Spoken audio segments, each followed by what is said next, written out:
Programme में हम बात कर रहे हैं सोने और चांदी की हमारी ज़िंदगी में अहमियत से मुतालिक। सोना कदीम ज़माने से ही इंसान के साथ जुड़ा हुआ है और ये कदीमी इंसान से जुड़ी हुई धातें सोना और चांदी हमारी ज़िंदगी में बहुत अहमियत रखती हैं। अल्लाह पाक ने वसाइल की फरामानी ज़मीन के ऊपर भी कर रखी है, पानी की शक्ल में, हवा की शक्ल में और एक ज़रख़ेज़ ज़मीन की शक्ल में। इसी तरह कुछ वसाइल की फरावानी जो है ज़ेर ज़मीन भी हमें देखने को मिलती है, जिसमें कीमती धातें हैं और माया हालत में भी कुछ जो मादनियात हैं वो भी एक वसाइल हैं जो इंसान अपने काम में लेके आ रहा है और उसे अपनी ज़िंदगी को आसान बना रहा है। सोना और चांदी कदीम ज़माने से ही इंसान के साथ जुड़े हुए हैं और सोना हर दौर में अपनी अहमियत और अपनी अफादियत रखता है। सोने और चांदी को इंसान ने हमेशा जेवरात में इस्तेमाल किया है और एक खूबसूरती की अलामत के तौर पे ये जो कीमती धातें हैं सोना और चांदी, इनके बने हुए जेवरात हमेशा इंसानी दिलचस्पी का महवर रहे हैं। अगरचे के धातें और भी बहुत ज़्यादा हैं कि जो कि हथियारों में भी इस्तेमाल होती हैं और इंसान ने अपनी ज़िंदगी को आसान बनाने के लिए भी इन धातों का इस्तेमाल किया है, लेकिन सोना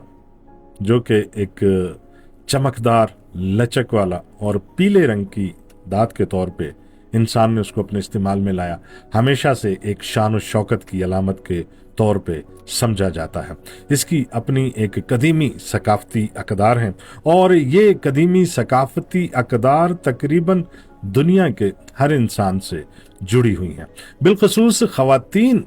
अपनी खूबसूरती में मज़ीद इजाफे के लिए और अपनी शान में, अपनी शौकत में, अपनी इज्जत व वकार में इजाफे के लिए सोने से बने हुए जेवरात का इस्तेमाल करती रही हैं और इसके जदीद डिज़ाइन और नगीने और मोती और जवाहरात से जुड़े हुए जेवर हमेशा से ख़वातीन की खूबसूरती में इजाफे का सबब बनते रहे हैं। और इसके अलावा हम देखते हैं कि जो तारीख़ हमें दिखाती है और तारीख़ हमें बताती है कि जो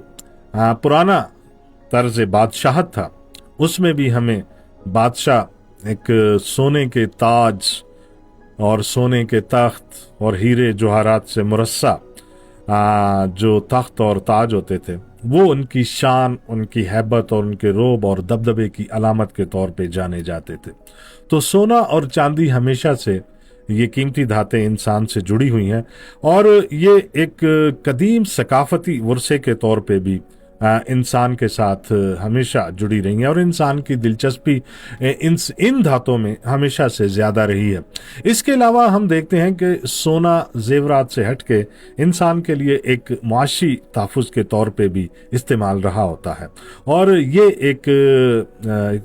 जेवरात से हटके अपनी अहमियत और अपनी कदर रखता है और इंसान हमेशा से इसको मुस्तकबिल के जो माशी अंदेशे हैं और महंगाई के अंदेशे हैं उनसे महफूज रहने के लिए इंसान ने हमेशा से सोने का जो है वो ज़ख़ीरा करना मुनासिब समझा है। इसी तरह चांदी भी है जो एक निस्बतन अर्ज़ा नरखों पे दस्तयाब धात के तौर पे जानी जाती है और सोने और चांदी का जो एक जोड़ है, चांदी को मुअन्नस के तौर पे जाना जाता है, सोने को मुज़क्कर के तौर पे जाना जाता है और इनका जोड़ हमेशा से, सोने और चांदी का जोड़ हमेशा से रहा है। जैसे इंसानों का जोड़ रहा है एक मुअन्नस का और एक मुज़क्कर का, तो इंसानों से जुड़ी हुई ये कीमती दो धातें सोना और चांदी, इनका जोड़ भी हमेशा से रहा है। तो ये सोना और चांदी हमारी ज़िंदगी में बहुत अहमियत रखते हैं और इनकी जो दिलचस्पी है और जो हमारी सकाफती इसमें एक अंसर भी शामिल है, बिलखसूस शादी ब्याह के मौक़ों पे सोने और चांदी के हवाले से वो बहुत अहमियत रखता है। अगरचे के आने वाली जो दिन ब दिन होती हुई शदीद महंगाई और गिरावट है और सोने की बढ़ती हुई कीमतें हैं, इसमें एक आम आदमी का सकाफती अक़दार से जुड़ा रहना दिन ब दिन मुश्किल तर होता चला जा रहा है और एक आदमी जो हमारा जहेज़ कल्चर है, उस जहेज़ कल्चर में अपनी बेटी को जेवरात देने के लिए बहुत मुश्किलात महसूस कर रहा है और जिसकी वजह से एक आम आदमी का जो एक सकाफती अक़दार से जुड़ा रहना और ख़ानदान भर में अपनी इज़्ज़त व वक़ार का भरम कायम रखना मुश्किल तर होता चला जा रहा है।